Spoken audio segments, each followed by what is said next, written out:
Isasampo kita kay mama. Abnormal. Pwede ba pakihinaan mo lang yung boses mo? Ayoko kasi may ibang makakita sa akin eh. Ay, okay, sige karon. Jonathan, wag kang maingay ha. Shy types tong kapre na to. Ay, Lebron.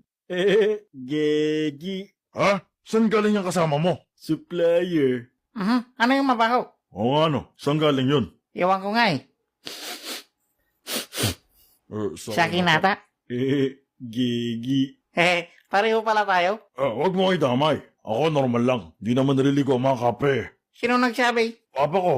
Tabloid pala papa mo eh. Halimaw ka man o tao, dapat kang maligo. Ikaw din naman, di naliligo. Ibig sabihin, tanga din papa mo. Wala naman akong papa. Ay, sorry. Hindi, okay lang nakamoves on na ako. Pwede ba, pakitang ka na lang yung poster mo? Tapos lumayas na kayo dito, parang awan nyo na. Ay, tika lang. Bakit ganyan yung suot mo? Taong grasa ka ba? Ha? Ganito talaga mga suot ng mga kapre. Ganyan yung costume nyo? Ang pangit naman. Mas maganda pa yung nakita ko dun sa SM.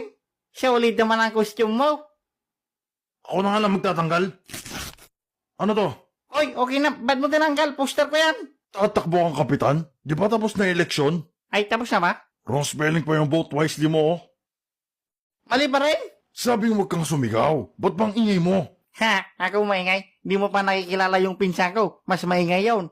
Max mo na yung Tito Jinsan. Teka lang kasi. Alam mo, pag ikaw di pa umalis, ililigaw ko kayo ng kasama mong adik. Ay, judgment ka. Gegi. Asset ka ba? Ano sinasabi mo? Ala, paano na yan? Bakit? Tapos na pala yung eleksyon. Yun na lang kasi yung pag-asa ko eh. Pag-asa saan? Para mapatunayan ko sarili ko sa tatay ng nililigawan ko. Papatunayan mo lang sarili mo? Tatakbo ka ng kapitan? Oh, Ba't di ka na lang magtrabaho at mag-ipon? di ako nagtatagal eh. Magbago, tapos iwasan ng pag-inom.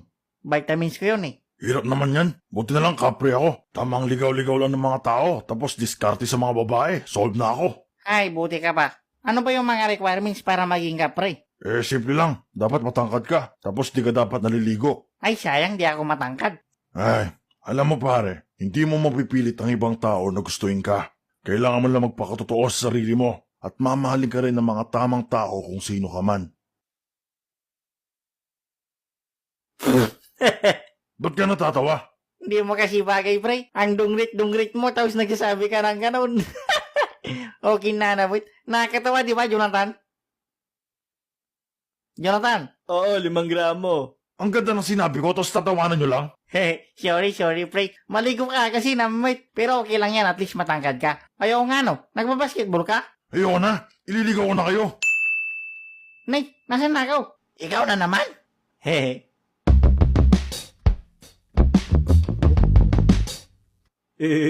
Gegi.